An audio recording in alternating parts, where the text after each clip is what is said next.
Aaliyah Destiny never thought staying invisible would save her life, but in one night, it trapped her in a room no one walks out of unchanged. She was just the cleaner, overweight, quiet, paid $20 to wipe dust off books no one read. That's when she realized the truth. The man lying behind the glass monitors wasn't just sick, he was dying. And he wasn't just rich. Sung Woo was the most feared mafia boss in Seoul, a man who ordered deaths with a nod, a man surrounded by guards who didn't look at her as human, and when he finally spoke to her, it wasn't a threat, it was worse. "Stay," he said. "No payment, no favors, just stay." Aaliyah didn't scream, she didn't run, she didn't ask why a dying predator wanted her. She stood there, holding her cleaning rag, realizing something terrifying. Whatever she chose next would follow her long after he was gone, and the world would never understand why she said yes. This isn't a story about love. It's about the one thing power can't buy, and the woman who gave it for free. Before the story continues, let me say this. If these stories comfort you, entertain you, or make you feel understood, please subscribe. It's free, but it means everything to this channel. Now, let's continue. The cleaning rag felt heavier than it should. Aaliyah stood 3 feet from the hospital bed, her polyester uniform clinging to her back with nervous sweat. The room hummed with machines, monitors tracking heartbeats, oxygen flowing through clear tubes, screens displaying numbers she didn't understand. Everything was chrome and white and cold, except for the man lying in the center of it all, Sung Woo. She'd heard his name whispered by the other cleaners, heard how the guards outside his door carried guns under their suits, heard that the woman who'd accidentally unplugged one of his monitors last month had disappeared from the cleaning rotation entirely. "You're still here," he said. His voice was softer than she expected. Accented English, careful with each syllable, not the growl of a man who built an empire on fear. Aaliyah's fingers tightened on the rag. I'm not finished cleaning. The room is spotless." His eyes, dark, sunken, but still sharp, tracked her movement. "You've been cleaning the same bookshelf for 20 minutes. She had been. Because leaving meant walking past the guards, meant meeting their eyes, meant existing in a way that made her visible. And visibility, in her experience, only brought pain. "I can go," she said quietly. "I'm sorry if I don't." One word. Not a command exactly, but not a request either. Something in between. Something that made her pause with her hand halfway to the door. Sung Woo shifted against his pillows, and even that small movement seemed to cost him. The machines beeped faster. His jaw tightened. "You don't look at me like they do," he said after a moment. Aaliyah blinked. "Like who?" "Everyone else." He gestured weakly toward the door, where shadows of guards moved beyond the frosted glass. "They look at me and see a dying king. They calculate how long I have left, what pieces of my empire they can claim. Or they look with pity, which is worse. How do I look at you? You look like I'm just a man." The words hung in the sterile air between them. Aaliyah wanted to deny it, wanted to say she knew exactly who he was, what he was, but she couldn't. Because when she looked at him, all she saw was someone in pain, someone alone despite being surrounded by people. Someone like her. "Stay," he said again, and this time his voice carried something desperate beneath the control. "Please, just for tonight. I'll pay. You don't have to pay me." The words came out before she could stop them. Sung Woo's expression shifted. Surprise, maybe suspicion. "Everyone wants payment. I'm not everyone." Aaliyah pulled the plastic chair closer to his bed, the legs scraping against polished floor. She sat down slowly, her weight settling with a familiar heaviness. The chair held. It always did, though she always half expected it not to. "I don't understand," Sung Woo said, watching her with those sharp, dying eyes. "You know who I am? I know you're sick. I'm a criminal. I've hurt people. Many people. That's between you and them." Aaliyah folded her hands in her lap. Right now, you're just someone who doesn't want to be alone. I understand that. Silence stretched between them, broken only by the rhythm of machines. Outside, Seoul glittered through the floor-to-ceiling windows, a city that knew his name, feared his power, waited for news of his death like vultures circling. Inside this room, none of that mattered. "What's your name?" he asked finally. "Aaliyah. Aaliyah Destiny. Destiny." He repeated it slowly, tasting the syllables. "That's optimistic. My mother had hope. I'm still deciding if she was right." Sung-woo's laugh was more like a cough, but it reached his eyes. For just a moment, the hardness there softened into something almost human. "Will you tell me about her?" he asked. "Your mother?" And Aaliyah, who hadn't talked about her mother in 3 years, not since the funeral she had attended alone, not since she'd scattered ashes into the Han River because she couldn't afford to fly them home, found herself talking. She told him about Detroit, about a mother who worked 2 jobs and still found time to braid her hair, about the small apartment that always smelled like frying plantains and exhaustion, about dreams of college that died when the money ran out, about coming to Seoul because a Facebook ad promised good money for English tutors, about discovering the ad was a lie but being too broke to leave. Sung-woo listened without interrupting. He didn't offer sympathy or solutions. He just listened, his breathing shallow but steady, his eyes never leaving her face. When she finished, he was quiet for a long moment. "My mother sold me when I was 8, he said finally. Aaliyah's breath caught. "Not permanently," he continued, his voice flat, emotionless. "She rented me to a factory, 12 hours a day, making shoes. She needed money for drugs." He paused. "I told myself I would never be powerless again. Everything I built, everyone I hurt, it all came from that promise." "Did it work?" asked Aaliyah softly. "Did you stop feeling powerless?" Sung-woo's expression cracked. Just for a second, just enough for her to see the 8-year-old boy still trapped beneath the Mafia boss exterior. No, it never worked. The night stretched on. Aaliyah didn't leave. The guards changed shifts outside. She heard their low voices, the click of weapons being checked. Someone knocked once, asking if he needed anything. Sung-woo sent them away without looking. "Tell me about the worst night of your life," he said around 2 a.m., when the machine seemed louder in the darkness. Aaliyah wanted to deflect, to ask why he wanted to know, to remind him she was just the cleaning lady. But there was something in his face, not curiosity, not manipulation, just the raw need of someone running out of time to understand anything real. So she told him about the night in Detroit when she was 16 and 3 boys from school followed her home, about how they called her names, fat bitch, ugly black cow, while she walked faster, trying to pretend she couldn't hear them, about how they threw a bottle that shattered near her feet, about how she'd run, how her lungs burned and her legs ached, and she hated her body for being too heavy to escape faster, about hiding in a doorway until sunrise, too afraid to go home, too ashamed to call for help. "I wanted to disappear," she said, her voice steady despite the memory. "I wanted to be invisible so badly that I made myself invisible.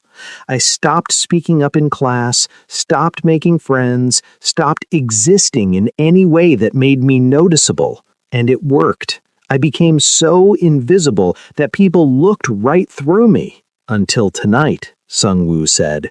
"Until tonight," she agreed. He reached out then, a slow, painful movement, and took her hand. His fingers were cold, trembling slightly. She didn't pull away. "Thank you," he said. "For what?" "For seeing me. For letting me see you." If you're watching from somewhere in the world right now, drop a comment below and let us know where you're tuning in from. And if you're enjoying this story, don't forget to hit that like button. It helps us keep bringing you powerful stories like this one. Dawn came slowly to Seoul, painting the sky in shades of gray and gold. Aaliyah had dozed in the chair, her neck stiff, her body protesting the uncomfortable position. She woke to find Sung Woo watching her, his expression unreadable. "You stayed," he said, as if he'd expected her to vanish during the night. "I said I would." People say many things. They rarely mean them. A nurse came in, young, efficient, terrified. She checked his vitals without making eye contact, administered medication, and fled within minutes. Through it all, Sung Woo's hand remained loosely clasped in Aaliyah's, a connection neither of them acknowledged aloud. "I have a brother," he said, after the nurse left. "Younger. He's probably in Shanghai right now, celebrating my death before it happens."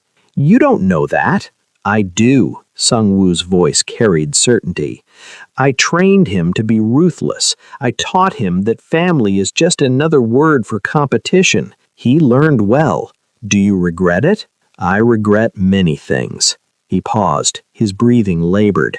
"But mostly, I regret that I'm dying in this sterile room, surrounded by people counting my money, and the only honest conversation I've had in 20 years is with a woman paid $20 to dust my books. I told you you don't have to pay me." "I know. That's what makes you dangerous." Aaliyah frowned. "Dangerous? You don't want anything from me. Money can't buy you. Threats can't control you. You're just here, being human. Do you know how terrifying that is to a man like me?" She understood somehow. Understood that her ordinariness, her complete lack of agenda, stripped away all his defenses. She wasn't impressed by his power because she'd never seen it in action. She wasn't afraid because she'd already lived through worse. She was just a tired woman in a plastic chair holding the hand of a dying man, and that simplicity shattered everything he'd built his life around. "Tell me what you're afraid of," she said. "Dying alone," he answered immediately. "Dying and having it mean nothing. Dying and knowing that the empire I built will crumble in weeks, that my name will be forgotten in months, that I wasted 52 years accumulating power that evaporates the moment my heart stops. Then don't let it be about power. What else is there?" "This," Aaliyah squeezed his hand gently. "Right now, two people being honest with each other. That's real. That's something." Sung Woo's eyes glistened. He blinked rapidly, as if allergic to tears. "Will you stay again? Tonight? If you want me to." "I do." His voice cracked slightly. "I very much do." The days blurred together. Aaliyah came every evening after her morning cleaning shift. She stopped pretending to dust. She just sat in the chair beside him as bed, sometimes talking, often silent. The guards grew accustomed to her presence, though they never stopped looking at her like she was a puzzle they couldn't solve. A woman named Min So visited once, tall, elegant, expensively dressed. She spoke to Sung Woo in rapid Korean, her voice sharp with barely contained anger. He responded in the same language, his tone flat, final. Min So's eyes swept over Aaliyah with contempt before she stormed out. "Ex-wife," Sung Woo explained after. "She wanted to know why I changed my will." Aaliyah's stomach tightened. "You changed your will?" "I left her nothing. Left most of them nothing." He watched her carefully. "Does that bother you? It's your money. It's blood money, built on suffering." He paused. "I'm giving the majority to an orphanage in Busan, the one I grew up in, before my mother took me back." "That's good." "Is it?" His laugh was bitter. "Does it absolve anything? Can you buy redemption with dirty money?" "I don't know," Aaliyah said honestly. "But it's better than leaving it to people who'll use it to hurt others." Practical answer. "I'm a practical person." "No, you're a good person pretending to be practical. There's a difference." On the 7th night, he asked about her dreams. "I wanted to be a teacher," Aaliyah admitted. "Elementary school. I loved children, loved the idea of shaping minds, helping kids believe in themselves." "Why didn't you?" "Money, life, reality." She shrugged. The usual reasons dreams die.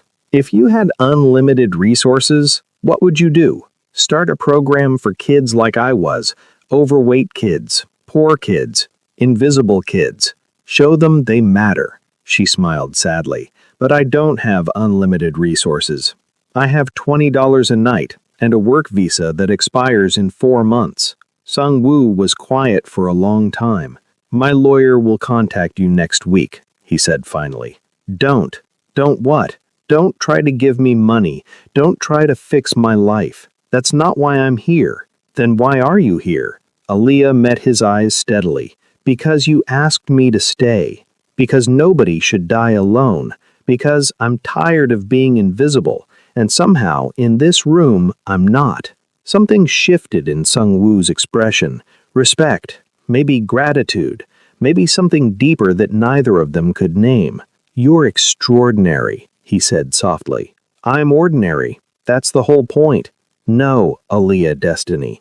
You're the most extraordinary person I've ever met. And you don't even realize it. 2 weeks in, Sung Woo's condition worsened. The doctors spoke in hushed tones about organ failure, about days rather than weeks. They offered hospice care, morphine drips, the gentle euphemisms of impending death. Sung Woo refused it all. I want to be awake, he told them. I want to feel it. Aaliyah sat beside him through the bad nights, the ones where pain etched lines in his face, where his breathing came in gasps, where the machine screamed warnings that the nurses rushed to silence. You don't have to do this, she told him during one particularly brutal night. You don't have to suffer. Yes, I do. His hand found hers, grip weak but determined. I need to feel it, all of it. It's the only penance I have left. Penance for what? For everything. For the people I hurt, for the families I destroyed, for the boy I was who became the monster I am. You're not a monster. You don't know that. Yes, I do. Aaliyah's voice was firm. Monsters don't feel guilt. Monsters don't spend their last days trying to make amends. Monsters don't hold hands with the cleaning lady and tell her about their mothers.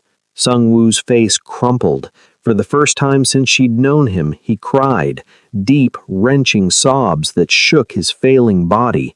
Aaliyah held his hand through it, her own eyes burning but refusing to spill tears. This wasn't her pain.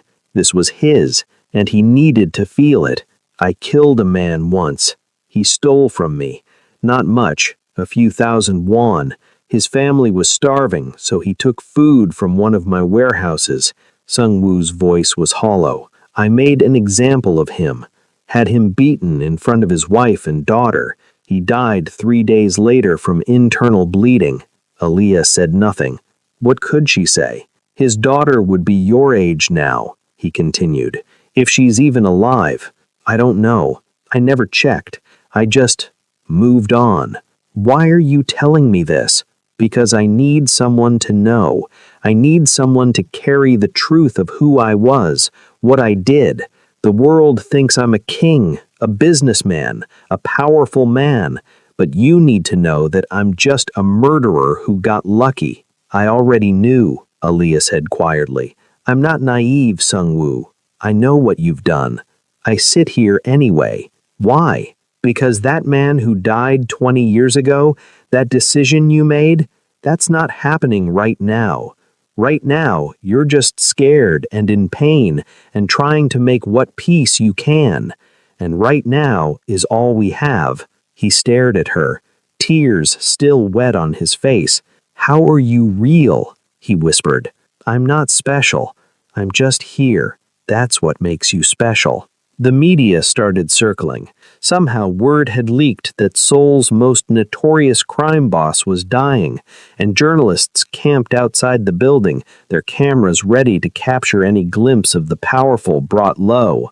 Sung Woo's organization responded with typical efficiency, tighter security, armed guards, threats of violence to anyone who got too close. But even they couldn't stop the speculation. The articles analyzing what his death would mean for the city's underworld, the think pieces about criminal empires and the men who built them. Through it all, Aaliyah slipped in and out unnoticed. She was too ordinary to merit attention, a large black woman in a cleaning uniform, invisible in her ordinariness. The guards knew her now, nodded her through without checking credentials. She'd become part of the landscape, a fixture of Sung Woo's dying days. "They're writing about you," Aaliyah mentioned one evening, gesturing towards her phone where headlines scrolled past, calling you the ghost of soul, the shadow king. There's a whole profile analyzing your influence. What does it say? That you're responsible for 37% of the organized crime in the city, that you've laundered billions, that politicians and police are on your payroll. 37% is low, Sung Woo said with dark humor. I'd estimate at least 50. Aaliyah set down her phone. Does it feel worth it? All that money? All that power? No, the answer came without hesitation. It feels like ash. Like I traded my humanity for numbers and accounts I'll never spend, for respect I'll never enjoy, for power that dies with me. Then why did you do it? Because I didn't know there was another way to be. He looked at her, really looked at her, with eyes that had seen violence and caused it, that were now simply tired. People like you. People who can just exist without needing to dominate or control or win. You're incomprehensible to people like me. We see the world as a war zone. We fight because not fighting means dying. And now? Now, I'm dying anyway. And the only peace I've found is in the presence of someone who never fought at all. 3 days before the end, Sung Woo's brother arrived. Dae-jung was younger by 10 years, harder by comparison, dressed in a suit that cost more than Aaliyah made in a year. He swept into the room like he owned it, guards parting before him, and stopped short when he saw Aaliyah sitting beside the bed. He spoke in Korean, rapid and harsh. Sung Woo answered in English, his voice weak but steady. She stays. This is family business, Dae-jung snapped, switching to English. Who is this woman? A friend. You don't have friends. You have assets and liabilities. Then she's an asset. Dae-jung's eyes narrowed, assessing Aaliyah like she was merchandise. How much? Excuse me? Aaliyah asked. How much are you paying you? Dae-jung pulled out a checkbook. I'll double it to leave, triple it to forget whatever he's told you. I'm not paid to be here. Everyone's paid. Name your price. No. The single word seemed to stun him. Dae-jung looked at Sung Woo, then back to Aaliyah, confusion warring with suspicion. What do you want? What's your angle? I don't have one. Impossible. Dae-jung, Sung Woo interrupted. His breathing labored from the stress. Leave her alone. Say what you came to say. The brothers spoke then, switching back to Korean, their voices rising and falling in rhythms Aaliyah couldn't understand, but could feel. Anger, resentment, old wounds reopening. At one point, Dae-jung slammed his hand on the bedside table, making the monitors jump. A guard moved to intervene, but Sung Woo waved him back. Finally, Dae-jung straightened his jacket, his face a mask of cold fury. You were a terrible brother, he said in English, clearly intending for Aaliyah to hear. And you'll be an unmourned corpse. He left without looking back. The room settled into heavy silence. I'm sorry, Aaliyah said after a moment. Don't be. He's right. Sung Woo's eyes were closed. Pain etched in every line of his face. I was a terrible brother, a terrible son, a terrible man. You're trying to be better. Too late for that. It's never too late to be better. Even if you only have days left, you can still choose who you are in those days. Sung Woo opened his eyes, looking at her with something like wonder. How do you have such faith? I don't know. Maybe my mother was right about my name. 2 days before the end, Sung Woo's breathing became ragged. The doctors increased his oxygen, adjusted his medications, spoke in the careful tones of professionals who knew they were losing. Aaliyah sat through it all, her hand steady in his, her presence the only constant in a room of changing machines and worried faces. I'm scared. he admitted, in the middle of the night, when only the two of them were awake. I know. I don't know what comes next. If there's anything at all, or just nothing. Neither do I. Does that frighten you? Sometimes, Aaliyah said honestly, but then I think about my mother, about how she loved so fiercely even though life was hard, about how she faced death with this quiet dignity, like she was just moving to the next room. Maybe that's all it is, just moving to the next room. I hope there's something, Sung-woo whispered. I hope I get to apologize to everyone I hurt. I hope there's some way to make amends. Then hope that. Hold on to it. Will you be here? At the end? Yes. Promise me. I promise. He squeezed her hand with what little strength he had left. Thank you, Aaliyah Destiny. Thank you for being human when no one else was. Before we continue to the final moments of this powerful story, take a second to subscribe to Love and Tension if you haven't already. We bring you deeply emotional stories that make you feel, make you think, and stay with you long after they end. Hit that subscribe button so you don't miss what happens next. The end came on a Tuesday afternoon. Aaliyah had been sitting with Sung-woo for 6 hours, watching his breathing slow, watching the monitors track his weakening heartbeat. The doctors had stopped coming as frequently. The guards stood silent outside, waiting. At 3:47 p.m., Sung-woo opened his eyes one last time. Aaliyah, he said, her name barely a whisper. I'm here. Stay with me. I'm not going anywhere. He smiled, a real smile, genuine and unguarded. For just a moment, she saw not the Mafia boss, not the powerful man, but just a man who'd been lost his whole life and found, in the very end, a moment of peace. It's okay, she told him softly, sensing what was coming. You can let go now. It's okay to rest. Sung-woo's eyes focused on her face, memorizing it maybe, or just drawing comfort from it. His grip on her hand loosened. Thank you, he breathed. And then he was gone. The monitors flatlined with that terrible sustained tone. Aaliyah sat perfectly still, her hand still wrapped around his. Tears finally spilling down her cheeks, not for the Mafia boss, not for the powerful man, but for the scared boy who never got to be anything else. The door burst open. Doctors rushed in, checked vitals, pronounced what everyone already knew. Dae-jung appeared, his face carefully blank. Min-so stood in the doorway, her expression unreadable. Through it all, Aaliyah stayed seated, stayed holding Sung-woo's hand, stayed present even as death settled into the room.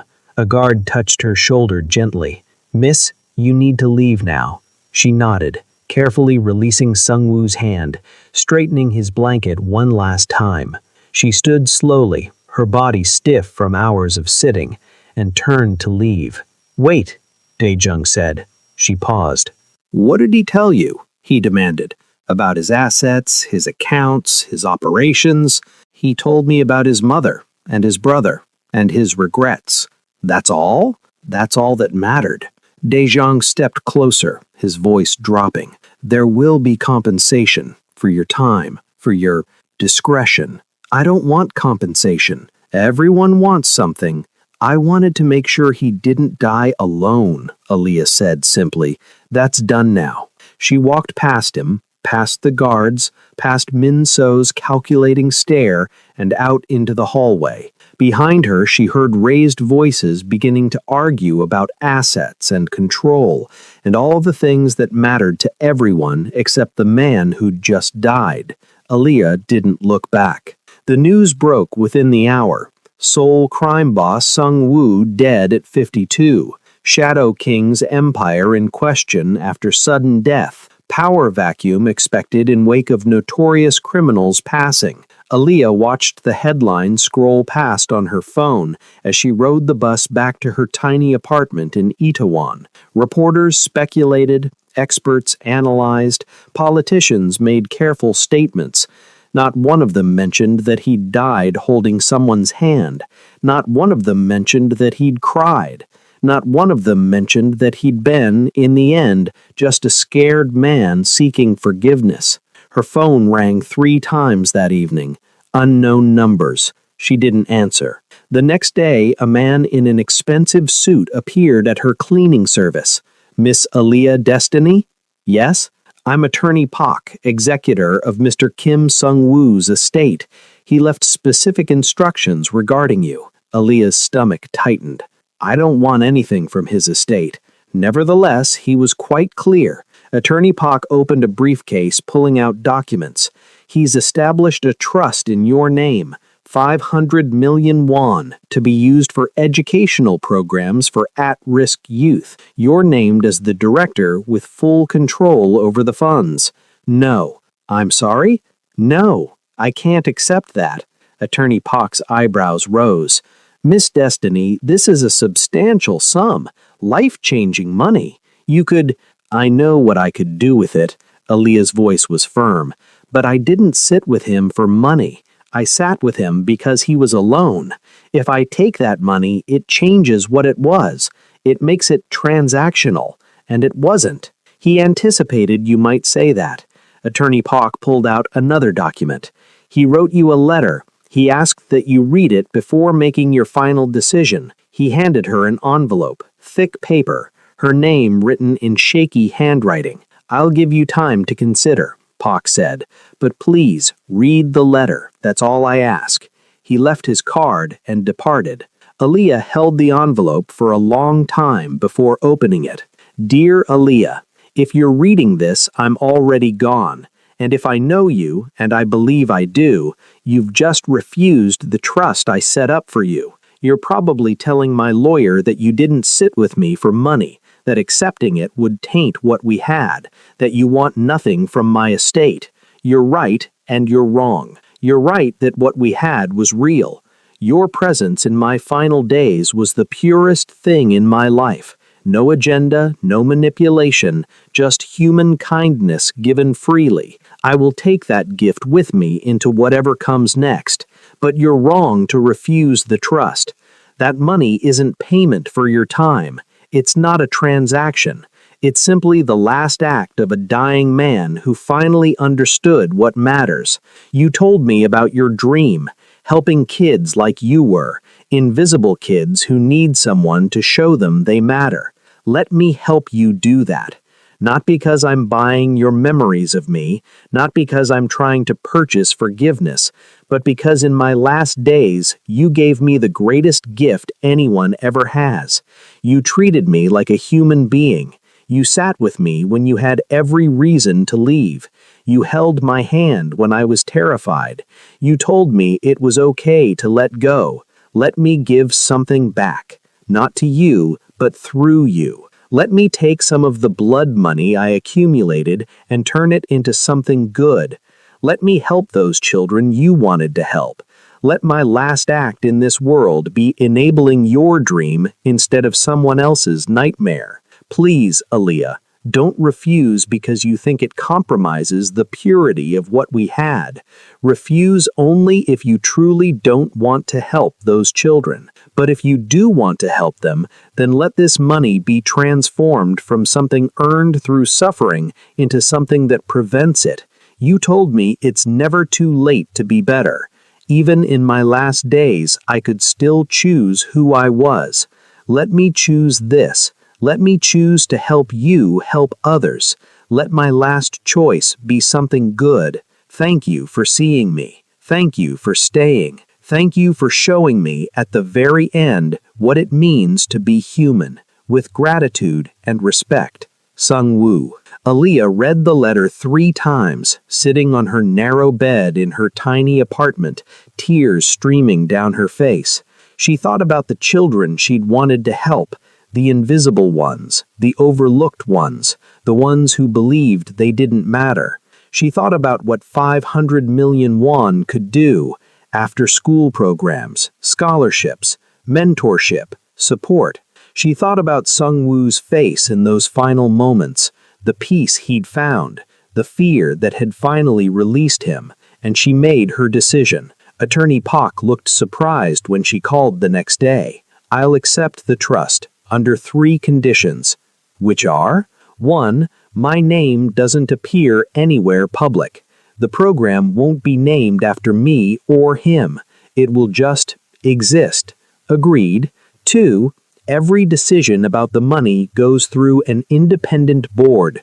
I want teachers, social workers, people who know what these kids need, not me alone.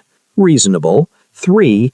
If any media outlet tries to make this into a story about me and Sung Woo, a romance, a redemption arc, anything, the trust dissolves and the money goes to the orphanage in Busan he already designated.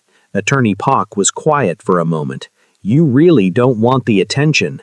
I never did, and I won't start now. The offers came anyway. Within a week of Sung Woo's death, the vultures descended. First was a woman from a major Korean news network catching Aaliyah outside her apartment building. Miss Destiny, our viewers are fascinated by your connection to Kim Sung-woo. We'd like to offer you an exclusive interview, 5 million won for 1 hour of your time. No thank you, Aaliyah said, moving past her toward the bus stop. 10 million. We'll send a car, make your makeup, make you look beautiful. Aaliyah stopped walking, turned slowly. I said no. The reporter's smile faltered at something in Aaliyah's eyes. Not anger, just exhaustion.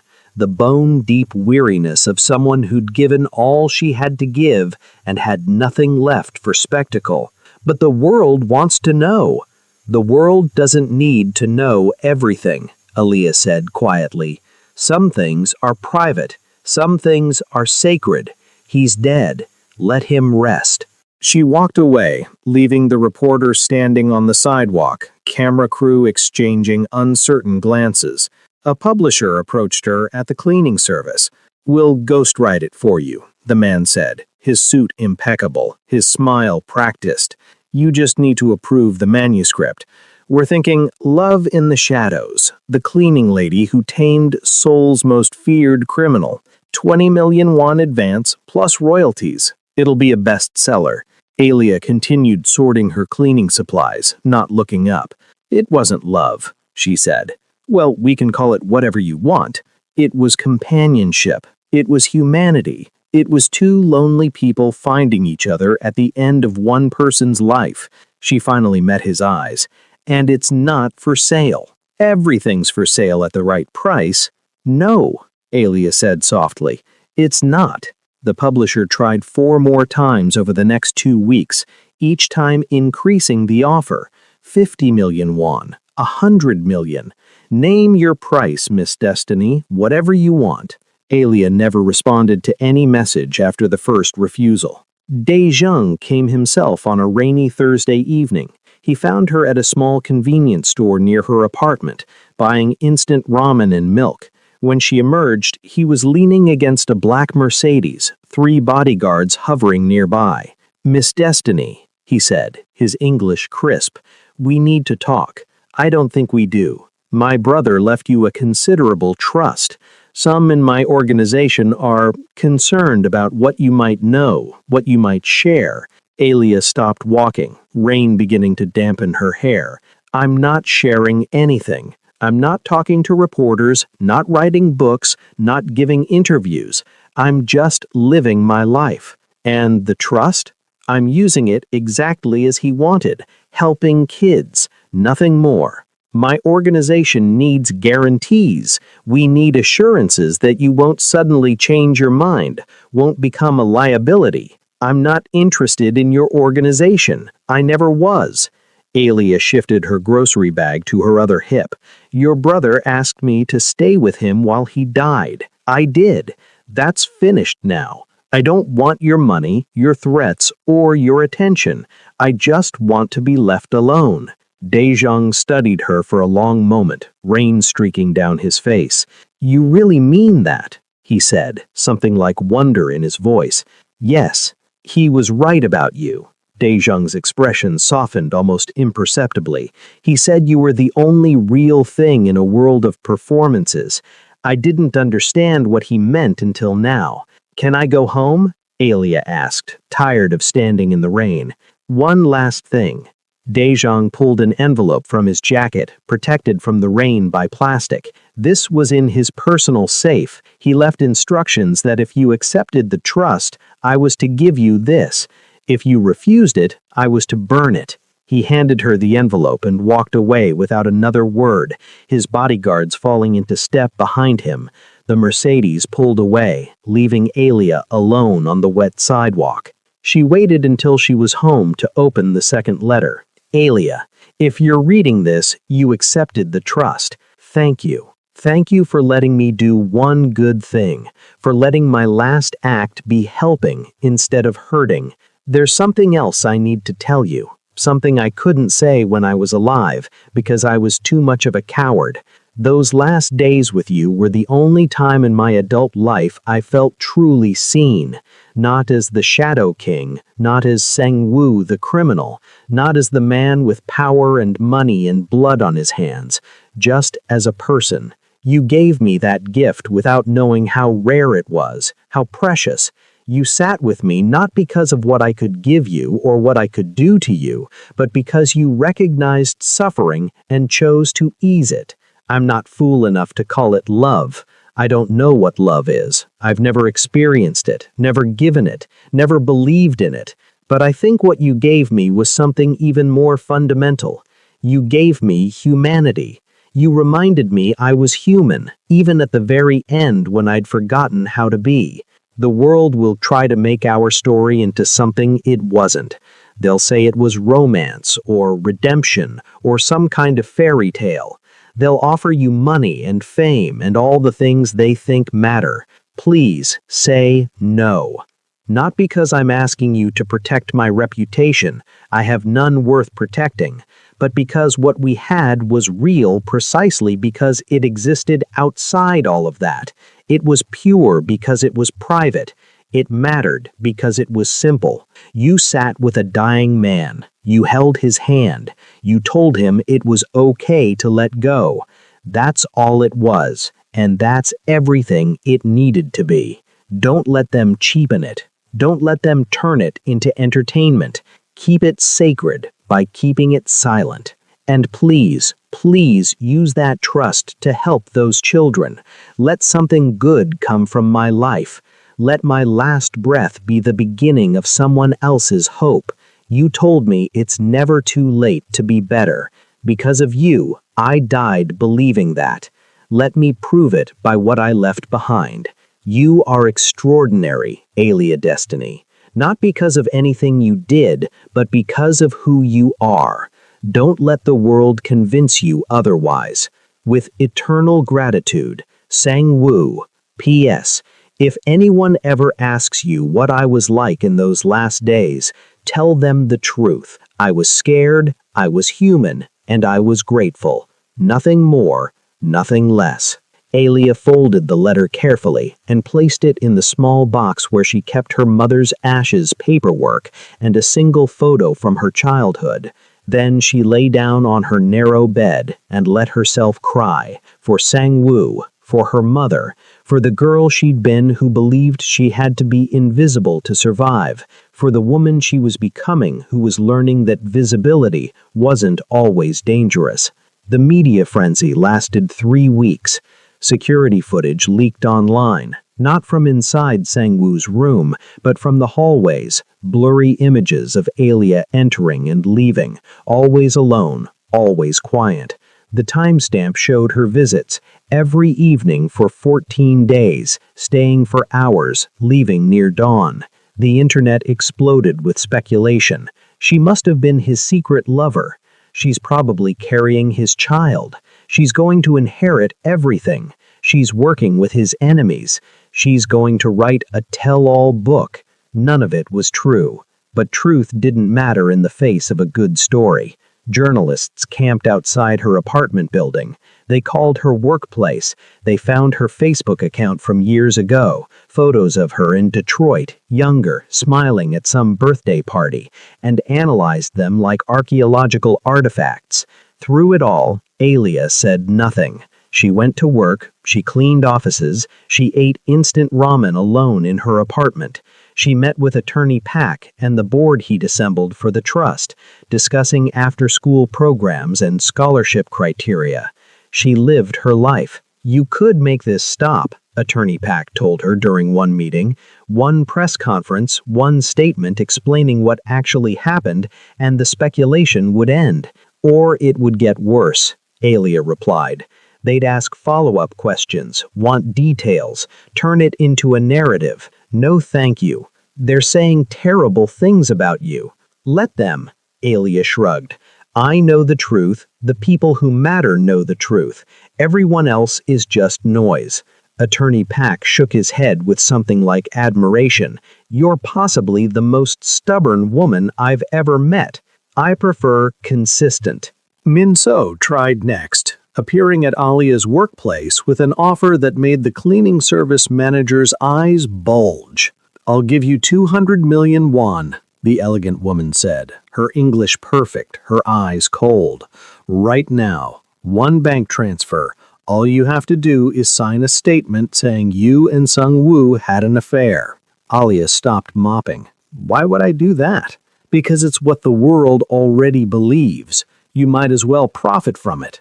We didn't have an affair. Who cares? He's dead. I'm offering you enough money to change your life. Min-so's smile was sharp. You could go home to America, never clean another toilet, live comfortably forever. No, you're being foolish. That money from the trust, it'll run out. But this would be yours forever. I said no. Min-so's expression hardened. You think you're better than me? Better than all of us? You're just a fat cleaning lady who got lucky. You're nothing. Alia met her eyes steadily. Maybe I am nothing, but I'm not for sale. She returned to mopping, and after a long, tense moment, Min-so left, her heels clicking angrily against the floor. The documentary crew was the most persistent. They followed her for days, camera crew always 20 feet behind, capturing her mundane life like it was a thriller. Alia going to work, Alia buying groceries, Alia sitting alone on a bench in a park eating kimbap and watching children play. Finally, she turned to face them directly. I'm not going to talk to you, she said calmly, speaking to the camera for the first and only time. I'm not going to tell you what you want to hear.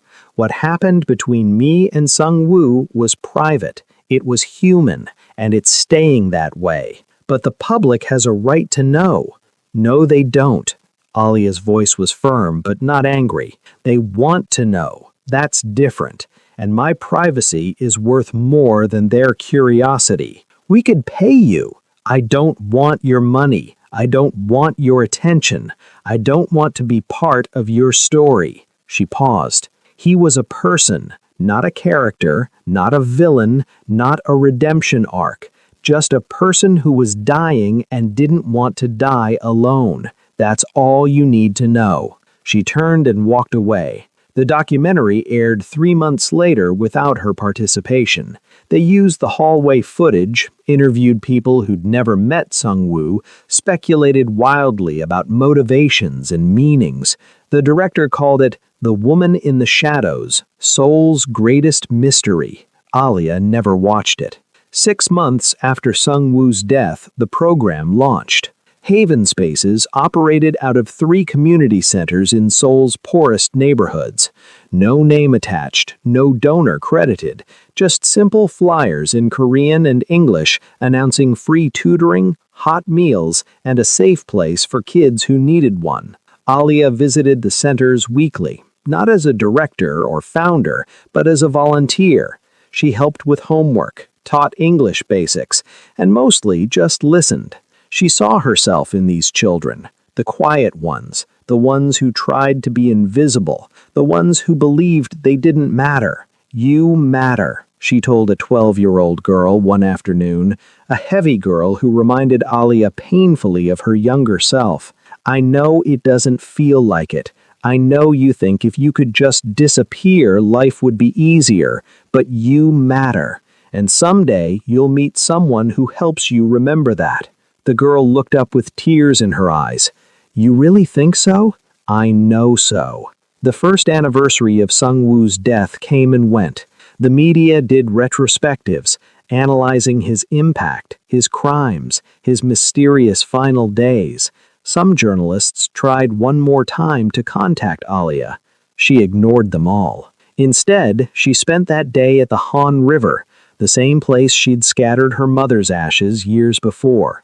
She brought flowers, simple chrysanthemums, and sat on the bank, watching the water flow. "I kept my promise," she said quietly, speaking to the memory of a dying man. "I stayed, and I'm using the money the way you wanted. Those kids, some of them are going to make it because of you, because of what you left behind." The water rippled, carrying her words away. "I hope you found peace.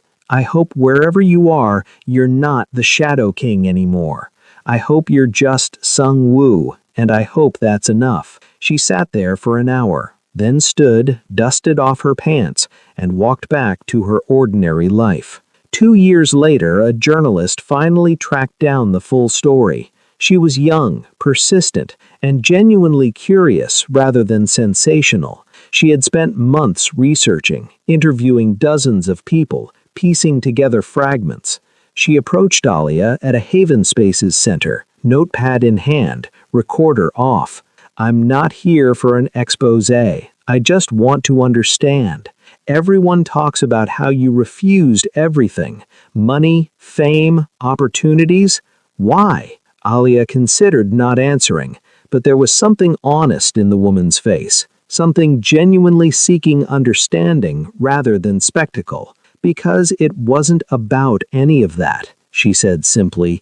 "He was dying. He was alone. He asked me to stay, so I did. But he was a criminal. He hurt people. Doesn't that matter? Of course it matters. But it didn't change the fact that he was human, that he was scared, that everyone deserves companionship at the end, no matter what they've done. So you forgave him? It wasn't my place to forgive or condemn him. I wasn't his judge. I was just there." The journalist scribbled notes, then looked up. "People call you a saint." Alia laughed, genuinely amused. "I'm not a saint. I'm tired. I'm ordinary. And most days I barely get by. I just did something that felt right in the moment. Why refuse all the money, though? The offers could have made you wealthy, because accepting them would have changed what it was. It would have made it transactional.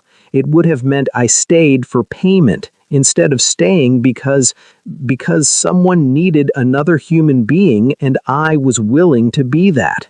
You could have changed your life. I did change my life, just not in the way everyone thinks I should have." The journalist studied her for a long moment. "You know, the documentary portrayed you as either a gold digger or a saint, nothing in between. The world likes extremes," Alia said. "It's easier to understand a villain or a hero than it is to understand someone who's just trying to be decent. Can I quote you on that? You can quote me on this. I'm not special. I'm not extraordinary. I'm just someone who believes that even people who've done terrible things deserve to die with dignity. That's all." The article published 3 weeks later. It was fair, thoughtful, and tried to capture the nuance of what actually happened. But even that careful piece couldn't escape headlines. "The woman who said no to everything. Inside Alia Destiny's quiet rejection." People still didn't understand. They couldn't comprehend why someone would refuse money, fame, opportunities. They analyzed her psychology, her motives, her potential hidden agendas. Alia read the article once, appreciated its honesty, and then filed it away with Sung-woo's letters. 5 years after his death, Haven Spaces had expanded to 12 centers across Seoul. Thousands of children had passed through their doors. Many had gone on to university, to jobs, to futures they once thought impossible. None of them knew the money came from a mafia boss's guilt-cripped final act. None of them knew a black cleaning lady had sat with him while he died. They just knew someone cared enough to help. And that was exactly how Alia wanted it. She never returned to America. Seoul had become home in a strange way, not because it welcomed her, not because she fit in, but because she'd found purpose here. She still cleaned offices some mornings, still lived in her small apartment, still rode the bus and ate instant ramen more often than she should.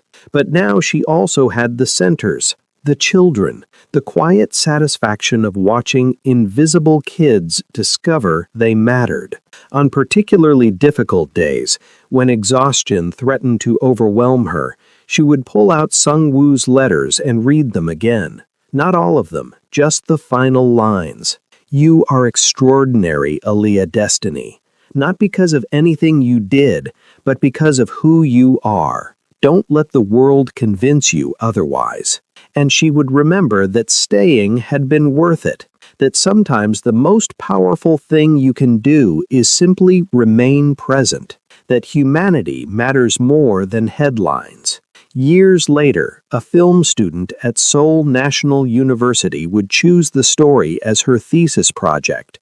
She titled it The Veil, and it wasn't about romance or redemption. It was about two lonely people finding each other at the end of one life and the beginning of another's transformation. The student wanted Aaliyah's participation, offered creative control, respectful portrayal, everything she could think of. Aaliyah's response came in a simple email. Thank you for your interest, but I must decline. What happened between Sung-woo and me wasn't a story to be told. It was an experience to be lived. We lived it. That's enough. If you want to understand what happened, don't make a film about us. Instead, go sit with someone who's dying. Hold their hand. Listen to their fears. Be present without agenda. Then you'll understand everything you need to know. Best regards, Aaliyah Destiny. The student published the email instead, and it went viral in a way nothing else about the story had, because finally people began to understand. Not the details, not the specifics, but the essence of what had happened in that sterile room over 14 nights. A woman who chose presence over profit, humanity over headlines, silence over spectacle. They understood that some things are too sacred to commodify, that some acts of kindness are diminished by recognition, that true power sometimes looks like a large black woman in a cleaning uniform, sitting quietly beside a dying man, asking for nothing, offering everything. Aaliyah Destiny continued her ordinary life. She worked, she volunteered, she helped invisible children see themselves, and every year on the anniversary of Sung-woo's death, she returned to the Han River with flowers, sat on the bank, and whispered to the water, I kept my promise. You're at peace, and so am I. The world never fully understood why she said yes to staying and no to everything else. But Aaliyah understood. And in the end, that's all that mattered. The end.